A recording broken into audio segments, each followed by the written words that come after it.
Hi hello friends, എല്ലാ കൂട്ടുകാർക്കും നമ്മുടെ പത്തരമാറ്റ് സീരിയലിന്റെ ഇനി അടുത്ത ആഴ്ചയിലെ മുഴുവൻ പ്രൊമോ റിവ്യൂയിലേക്ക് തന്നെ സ്വാഗതം കേട്ടോ. ചാനൽ ആദ്യമായിട്ടാണ് കാണുന്നുണ്ടെങ്കിൽ ഒന്ന് സബ്സ്ക്രൈബ് ചെയ്ത് ലൈക്ക് ചെയ്ത് സപ്പോർട്ട് ചെയ്യാൻ വേണ്ടി മറക്കല്ലേ. നമ്മുടെ അബി ആണെങ്കിൽ ആകെ അസ്വസ്ഥനാണ് കേട്ടോ. ഈശ്വര, ആ അനഘ വന്നിട്ടുണ്ട്, ഇവൾ ഒഴിവാക്കിയാൽ മാത്രമേ തനിക്ക് ഇവിടെ ഒരു നിലനിൽപ്പുള്ളൂ എന്ന് മനസ്സിലാക്കുന്ന അബി നവ്യ എടുത്ത് പറയുന്നുണ്ട്, നവ്യെ, ഞാൻ നിന്റെ അച്ഛനെ കാണാൻ വേണ്ടി പോകുവാണ്. നീ കാണാൻ വേണ്ടി പോയി കഴിഞ്ഞാൽ നിന്റെ അമ്മ അതറിഞ്ഞ ആകെ ഇവിടെ പ്രശ്നമായിരിക്കും. അമ്മ എന്ത് വിചാരിച്ചാലും എനിക്കൊരു കുഴപ്പമില്ല. പിന്നെ ഇനിയിപ്പോ ഞാൻ പറഞ്ഞില്ല നവ്യെ, നമുക്കിനിയിപ്പോ ഈ വീട്ടിൽ നിന്ന് പോവേണ്ടി വന്നാലും ഒന്നുകൊണ്ട് പേടിക്കണ്ട. എൻ്റെ അച്ഛൻ നമ്മളെ രണ്ടുപേരെ രണ്ട് കൈ നീട്ടി സ്വീകരിക്കും. അതൊക്കെ ശരി തന്നെയാടാ, പക്ഷെ നമ്മൾ ഇവിടെ നിന്ന് തോറ്റു പോകുന്ന പോലെ ആവില്ലേ? അതുകൊണ്ട് മാത്രം ഞാനിവിടെ പിടിച്ചു നിൽക്കണത്. നീ ഒന്നും കൊണ്ട് ടെൻഷൻ ആവേണ്ട നവ്യെ. ഞാനേ അച്ഛനൊന്ന് പോയി കണ്ടിട്ട് വരട്ടെ. എന്നിട്ട് അനഘ എന്ന് പറഞ്ഞ ശല്യത്തിനെ എങ്ങനെ ഇവിടെ നിന്ന് ഒഴിവാക്കാമെന്ന് ഞാൻ അച്ഛനോടൊന്ന് ചോദിക്കട്ടെ. അച്ഛന്റെ ബുദ്ധിയിൽ എന്തെങ്കിലും ഐഡിയ വരാതിരിക്കില്ല എന്ന് പറയാണ്. ശരിടാ, നീ പോയി നോക്കിയിട്ട് വാ, ഇവിടുത്തെ കാര്യങ്ങളൊക്കെ ഞാൻ നോക്കിക്കോളാം എന്ന് പറയാണ്. ആ സമയത്ത് അഭി പറയണ്ട, എന്നാ ശരി ഞാൻ പോയിട്ട് വരാം എന്ന് പറഞ്ഞിട്ട് അഭി നേരെ പോകുന്നത് നമ്മുടെ നാഗേന്ദ്രനെ കാണാൻ വേണ്ടിയിട്ടാണ് കേട്ടോ. നാഗേന്ദ്രനോട് ഇവിടെ ഉണ്ടായിരുന്ന സംഭവങ്ങളെല്ലാം തന്നെ തുറന്ന് പറയണം. അച്ഛ, അവിടെ കാര്യങ്ങളൊക്കെ ആകെ അവതാളത്തിലാണ്. എന്താ പ്രശ്നം? അനഘയുണ്ടല്ലോ, അവളെ ആദർശും നയനെയും കൂട്ടിക്കൊണ്ട് വന്നിരിക്കുക അനന്തപുരിയിലേക്ക്. അവിടേക്ക് എന്തിനാ അവളെയും കൂട്ടിക്കൊണ്ട് അവര് വന്നത്? അവർക്ക് വട്ട്, അല്ലാതെ എന്ത് പറയാനാ? ഞാൻ പറഞ്ഞിട്ടില്ലേ അച്ഛാ, അവർക്ക് സത്യങ്ങളൊക്കെ അറിയാം. എന്നെ ഒരു പാഠം പഠിപ്പിക്കാൻ വേണ്ട രണ്ടും കൂടി ആ അനഘനെ കെട്ടിയെടുത്തോണ്ട് ഇപ്പൊ ഇവിടേക്ക് വന്നിരിക്കണത്. ഇനിയിപ്പൊ എന്താ ഒന്നും ചെയ്യാൻ പറ്റാ? അവൾ അവിടെ ഉണ്ടെന്നുണ്ടെങ്കിൽ എന്റെ കാര്യങ്ങളൊന്നും നടക്കില്ല. എനിക്ക് ആരോടും പകരം വീട്ടാനും സാധിക്കില്ല. അച്ഛനോട് ചെയ്ത ക്രൂരതകൾക്കൊക്കെ എനിക്ക് അവരെല്ലായിടത്തും പകരം വീട്ടണോ അച്ഛാ? അതിനെനിക്ക് അവിടെ തന്നെ നിന്നേ പറ്റൂ. എനിക്ക് മനസ്സിലായടാ മോനെ, ഞാനൊരു വഴി ഒന്ന് ആലോചിക്കട്ടെ എന്ന് പറയാണ്. ശേഷം നാഗേന്ദ്രൻ പറയണ്ട, നിനക്കറിയാലോ, വേറെ ഏതെങ്കിലും സ്ഥലത്താണെങ്കിൽ നമുക്ക് വാടക ഗുണ്ടകളെയോ അല്ലെങ്കിൽ കൊട്ടേഷൻ ടീമിനെയോ ആരെങ്കിലും ഏർപ്പാടാക്കിയിട്ട് ആ അനഘേനെ അങ്ങോട്ട് തീർത്ത് കളയായിരുന്നു. പക്ഷെ ഇതിപ്പോ നമുക്ക് അങ്ങനെ ചെയ്യാൻ പറ്റാത്തൊരു അവസ്ഥയാണ്. കാരണം അനന്തപുരത്തിന്റെ വീട്ടിലേക്ക് പെട്ടെന്ന് കയറി ചെല്ലാൻ പറ്റില്ല, 2 സെക്യൂരിറ്റിയാ ഉള്ളത്. അതുകൊണ്ട് അവിടെ എന്തെങ്കിലും ചെയ്യണമെന്നുണ്ടെങ്കിൽ അത് ആ ഉള്ളവർക്ക് മാത്രമേ ചെയ്യാൻ സാധിക്കുള്ളൂ. അച്ഛൻ എന്താ ഈ പറഞ്ഞു വരുന്നത്? ഞാൻ പറഞ്ഞു വരുന്നത് എന്താണെന്ന് നിനക്ക് മനസ്സിലായില്ലേ? അനഘ എന്തായാലും സംസാരിക്കാനായിട്ട് തുടങ്ങിയിട്ടൊന്നും ഇല്ലല്ലോ. അതുകൊണ്ട് ഇപ്പൊ കാര്യങ്ങളൊക്കെ കുറച്ച് എളുപ്പമായിരിക്കും. നീ വിചാരിച്ച അവളെ ഒരു ചെവി അറിയാതെ തീർക്കാൻ പറ്റും എന്ന് പറയാണ്. അല്ലച്ചാ, എങ്ങനെ പോലീസ് കേസും കാര്യങ്ങളൊക്കെ ആയാ? എടാ, പോലീസ് കേസ് ഞാൻ നോക്കിക്കോളാം, നിനക്ക് എന്നെ വിശ്വാസമില്ലേ? പിന്നെ പോലീസ് കേസൊന്നും ആവിടാ, ഞാൻ പറയുന്ന പോലെ നീ ചെയ്താൽ മതി. ശരി അച്ഛൻ, അച്ഛൻ പറയുന്ന പോലെ തന്നെ ഞാൻ ചെയ്യാം എന്ന് അഭി പറയാട്ടോ. അങ്ങനെ അഭി തിരിച്ച് അനന്തപുരിയിലേക്ക് പോകുന്നുണ്ട്. അഭിക്ക് ഭയങ്കര സന്തോഷമാണ്, നല്ലൊരു ഐഡിയ ആണല്ലോ കിട്ടിയിരിക്കുന്നത് എന്ന് ആലോചിച്ചിട്ട്. വീട്ടിലെത്തുമ്പോഴേക്കും നവ്യ ചോദിക്കണ്ട്, അച്ഛനെ കണ്ടായിരുന്നോ? അച്ഛനോട് നീ കാര്യങ്ങളൊക്കെ പറഞ്ഞായിരുന്നോ? പറഞ്ഞു. അച്ഛൻ എന്നോട് പറഞ്ഞു എനിക്ക് തന്നെയാണ് ആ കർത്തവ്യം ചെയ്യാനുള്ള എല്ലാ യോഗ്യതയെന്ന്. എന്ത് കർത്തവ്യം? അല്ല, അനഘേന യമിപുരിയിലേക്ക് അയക്കാനുള്ള ആ ഒരു ജോലി.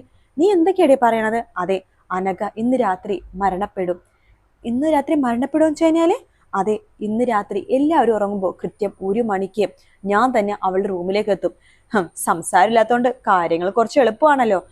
എടാ, സൂക്ഷിച്ചു വേണം, എല്ലാം ഞാൻ ചെയ്തോളാടി, നീ എന്നെ സപ്പോർട്ട് ചെയ്താൽ മാത്രം മതി. ഞാൻ നിന്നെ സപ്പോർട്ട് ചെയ്യടാ, ഞാൻ നിന്റെ കൂടെ ഉണ്ടടാ എന്ന് പോയിട്ട് നവ്യ വാക്ക് കൊടുക്കാണ് അബിക്ക്. ശേഷം മനസ്സിൽ വിചാരിക്കുകയാണ്, നീ ഇന്ന് 1 മണിക്ക് അവളുടെ റൂമിൽ എത്തടാ, ബാക്കി എന്താ വെച്ചാൽ ഞാൻ ചെയ്തോളാം എന്ന രീതിയിൽ നവ്യ ഒന്ന് അബീനെ നോക്കുന്നൊക്കെ ഉണ്ട് കേട്ടോ. അതിനുശേഷം പിന്നീട് കാണിക്കുന്ന നവീനെയാണ്. നവീൻ നമ്മുടെ കനകേനെ മൊബൈലിൽ വിളിച്ചിരിക്കുകയാണ്. ശേഷം പറയുന്നുണ്ട്, അമ്മേ, ഓണമൊക്കെ അല്ലേ വരുന്നത്, അമ്മയും അച്ഛനും ഓണത്തിന് ഇങ്ങോട്ടേക്ക് വരാവോ? എനിക്ക് അവിടെ എന്തായാലും വരാൻ പറ്റില്ലല്ലോ, കല്യാണം കഴിഞ്ഞാലല്ലേ ആ വീട്ടിലേക്ക് കയറാൻ പറ്റുള്ളൂ. പിന്നെ എനിക്ക് അങ്ങനത്തെ വിശ്വാസവും കാര്യങ്ങളൊന്നും ഇല്ല. ഇവിടെയാണെങ്കിൽ അങ്ങനെ തന്നെ, നന്ദുക്ക് അങ്ങനെയൊക്കെയാണ്, ഇവിടെ കയറാൻ പാടില്ല, കല്യാണം കഴിഞ്ഞതിന് ശേഷമാണ് വലത് കളിച്ച് കയറേണ്ടതെന്നൊക്കെ അല്ലേ. അതൊന്നും നോക്കണ്ട, നമുക്ക് ഓണം അടിച്ചു പൊളിക്കാം. ആ ഓണത്തിന് അമ്മയും അച്ഛനും പിന്നെ നന്ദും ഇവിടെ വരണം. എൻ്റെ അച്ഛൻ വരുന്നുണ്ട്, ഞാൻ പറഞ്ഞിരുന്നില്ലേ? അപ്പൊ നമുക്കൊന്ന് കാര്യങ്ങളൊക്കെ ഒന്ന് സംസാരിക്കണ്ടേ? ശരി മോനെ, ഞങ്ങൾ അങ്ങോട്ടേക്ക് വരാം എന്ന് പറയണം. അല്ല, അനന്തപുരിയിലേക്ക് ക്ഷണം കിട്ടിയിട്ടുണ്ടോ? അവിടെ ക്ഷണം കിട്ടിയിട്ടുണ്ട്. അല്ല, അവിടെ എപ്പോഴാ? അവിടെ തിരുവോണത്തിന് ആണോ? എന്നുള്ളൊരു കാര്യം ചെയ്യ്, തിരുവോണത്തിന് മുൻപ് അമ്മയും അച്ഛനും നന്ദും കൂടി ഇവിടേക്ക് വാ. ശരി എന്ന് പറഞ്ഞിട്ട് ഫോൺ വെക്കാണ് സന്തോഷത്തോടെ കനക ഗോവിന്ദനോട് പറയണ്ട്. അതെ, നവീൻ മോനാണ് വിളിച്ചത്. തിരുവോണത്തിന് തലേ ദിവസം നമ്മൾ അവിടെ കൂടണമെന്നാണ് പറഞ്ഞിരിക്കുന്നത്. നവീൻ മോന്റെ അച്ഛനന്ന് അവിടെ എത്തുവേ, കൂടെ നന്ദുവിനെ കൂട്ടണമെന്ന് പറഞ്ഞിട്ടുണ്ട്. നന്ദുവിനെയോ? എടി, അവരുടെ വിവാഹം കഴിയാതെ അവിടെ പോണത് അത്ര ശരിയല്ലല്ലോ. അതൊന്നും കുഴപ്പമില്ല മനുഷ്യ, ഇപ്പത്തെ കാലത്ത് അങ്ങനെയൊക്കെ നോക്കുന്നുണ്ടോ? ഹോ, അതൊന്നും വലിയ പ്രശ്നമില്ലെന്നേ എന്ന് പറയാണ്. ശരി എങ്കിൽ നമുക്ക് അവിടേക്ക് പോകാം. നന്ദു പറയണ്ട്, എനിക്ക് വരാൻ പറ്റില്ല, എനിക്ക് ഡ്യൂട്ടി ഉണ്ട്. അല്ലെങ്കിലും നീ അങ്ങനെ പറയുള്ളൂ, ഞങ്ങൾക്ക് നന്നായിട്ട് അറിയാം. ദേ നന്ദൂട്ട, ഞാനൊരു കാര്യം പറഞ്ഞേക്കാം. ഞാൻ നവീൻ മോനെ വാക്ക് കൊടുത്തിരിക്കുക, നമ്മൾ അവിടേക്ക് പോകുന്നു. ആ വാക്ക് എനിക്ക് പാലിച്ചേ പറ്റൂ എന്ന് കനക പറയുന്നുണ്ട് കേട്ടോ. അതിനുശേഷം പിന്നീട് കാണിക്കുന്നത് നമ്മുടെ ജലജേനയാണ്. ജലജ അങ്ങോട്ടും ഇങ്ങോട്ടും നടക്കുന്ന സമയത്ത് അവിടേക്ക് നയന വരുന്നുണ്ട്. ജലജേന വെല്ലുവിളിക്കുകയാണ്. അതെ, നാഗേന്ദ്രനല്ല, ഈ വീട്ടിലുള്ള പല ആളുകളും നാഗേന്ദ്രനോടാണ് തെറ്റ് ചെയ്തതെന്ന് എനിക്ക് നന്നായിട്ട് അറിയാം. നിങ്ങളുടെ പഴയ ചരിത്രമൊക്കെ ഏറെക്കുറെയൊക്കെ നന്നായിട്ട് അറിയാവുന്ന ഒരാള് ഈ വീട്ടിലുണ്ടെന്ന് നിങ്ങൾ കരുതിക്കോ എന്ന് പറയാണ്. ഇത് കേട്ട് ജലജക്ക് ഷോക്ക് ആവാട്ടോ. ജലജ പറയണ്ടേ, നയന പറയണ്ടേ, എന്താ നിങ്ങൾ ഷോക്ക് അടിച്ച പോലെ ആയിപ്പോയത്? അപ്പോ നിങ്ങൾ 10-20 വർഷം മുമ്പ് വലിയ എന്തോ തെറ്റ് ചെയ്തെന്നാണല്ലോ അർത്ഥം. ഞാൻ അങ്ങനെ വലിയ തെറ്റൊന്നും ചെയ്തിട്ടില്ല. അതറിയാം. എന്തായാലും എനിക്ക് കുറച്ച് കാര്യങ്ങളൊക്കെ മനസ്സിലായിട്ടുണ്ട്. സമ്മതിച്ച് തന്നിരിക്കുന്നു നിങ്ങളെ. നിങ്ങൾക്ക് മാത്രമേ ഇങ്ങനെയൊക്കെ ആവാൻ പറ്റുള്ളൂ. എടി, നിനക്ക് എന്തെങ്കിലും അറിയാമെങ്കിൽ തെളിച്ച് പറയാടി. തെളിച്ച് പറയാം, കുറച്ചുകൂടി തെളിവ് കിട്ടാനുണ്ട്. അതിനുശേഷം എല്ലാവരുടെ മുമ്പിൽ ഞാൻ നിങ്ങളെ നാണം കെടുത്തു അപ്പച്ചി, നിങ്ങൾ നോക്കിക്കോ എന്ന് പറഞ്ഞിട്ട് നയന വെല്ലുവിളിച്ചിട്ട് അവിടുന്ന് പോവാട്ടോ. ജലജ ആണെങ്കിൽ നാണം കെട്ട് പോവാണ്. പിന്നീട് രാത്രി ആവാണ്. എല്ലാവരും ഉറങ്ങാൻ വേണ്ടി കാത്തിരിക്കാണ് അബി. കാരണം നമ്മുടെ അനഘയുടെ റൂമിൽ കയറാനായിട്ട്. അങ്ങനെ അബി ഇങ്ങനെ കാത്തിരിക്കണം, എല്ലാവരും ഉറങ്ങട്ടെ. അനഘേ, നീയും കുറച്ചൊരു സുഖമായിട്ട് ഉറങ്ങടി, കാരണം നിന്റെ അവസാനത്തെ ഉറക്കമാണിത്. പിന്നെ നിനക്ക് ജീവനില്ലല്ലോ.